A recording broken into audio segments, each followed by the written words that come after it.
Before time was marked, before light danced on water or mountains scraped the sky, there was absolutely nothing, just a quiet void waiting for something amazing to happen. A vast, silent canvas, awaiting the brushstroke of the divine inspiration awaits. And then, a voice, a word.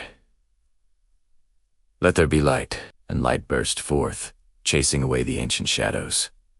The cosmos trembled with purpose. Oceans gathered, land emerged, and across the barren plains, the Lord's hand began to paint life into existence.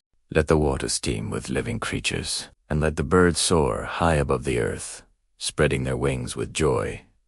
Let the land produce living creatures according to their kinds, like birds, fish, and all sorts of animals. But the masterpiece was not complete. The Creator desired a reflection, a steward, a heart to love and be loved. And so, from the very dust of the earth, He fashioned His greatest design. Let us make mankind in our image, in our likeness. Be fruitful and increase in number. Fill the earth and subdue it.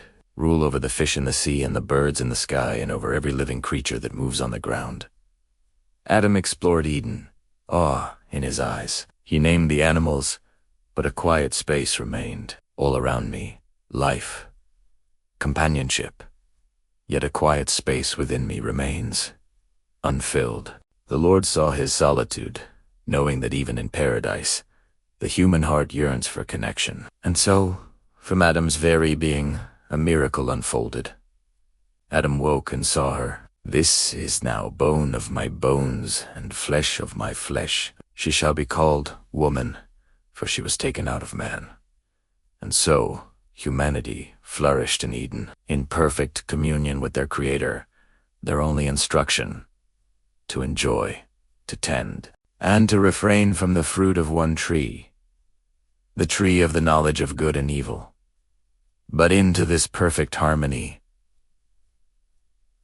a dissonant chord was struck, a whisper of doubt, a seed of temptation, planted by the ancient deceiver, the serpent. Did God really say, "You must not eat from any tree in the garden"? Eve hesitated. We may eat fruit from the trees in the garden, but God did say, "You must not eat fruit from the tree that is in the middle of the garden, and you must not touch it or you will die." The serpent grew more insistent.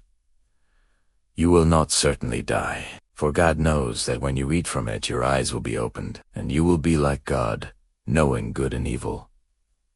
In that single, fateful bite, a chasm opened, innocence shattered. Their eyes were indeed opened, but not to godlike wisdom, rather to the chilling reality of their nakedness, their vulnerability, their disobedience. God's voice, now saddened, called out, "Adam, where are you?" Adam Dremlin replied, "I heard you in the garden, and I was afraid because I was naked." So, primera. God asked, "Who told you that you were naked? Have you eaten from the tree that I commanded you not to eat from?" Adam blamed Eve, and Eve blamed the serpent. The consequences were profound. Curses were pronounced upon them all. Paradise was lost, the perfect communion broken.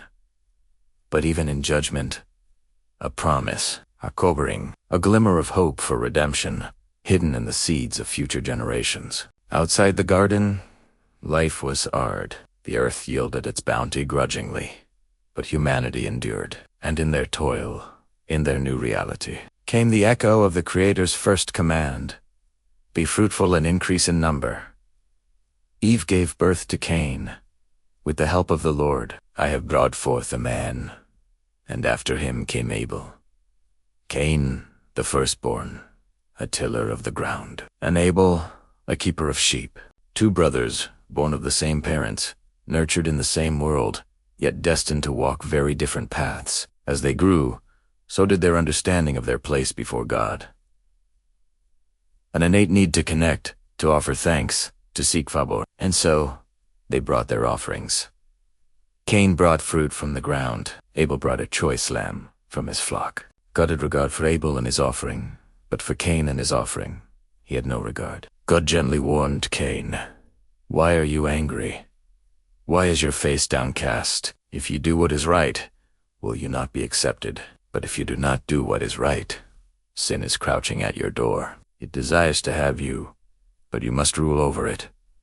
God's words hung heavy in the air, a final plea, a clear warning. But Cain's heart was already turning. The seeds of resentment, watered by envy, had taken root. Cain spoke to his brother, "Let's go out to the field."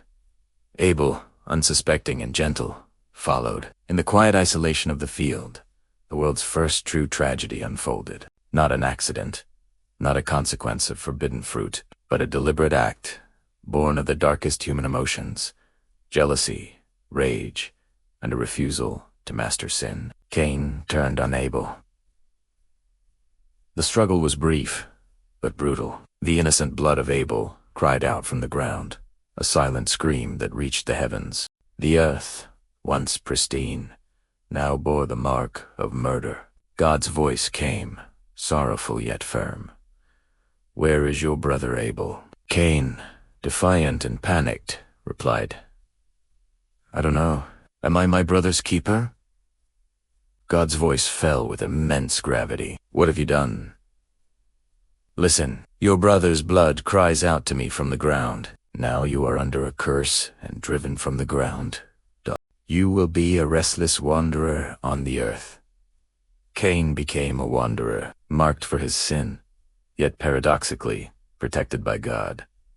But the world had changed. Death, once a distant concept, had now become a brutal reality. The echo of Eden's fall resonated with the piercing cry of a brother's murder. From the glorious burst of creation, through the pristine joy of Eden, the agonizing loss of innocence, and finally, to the shattering grief of the first murder, humanity had learned harsh lessons. The choices of one generation echoed through the next. But even in the deepest shadows, the divine promise remained.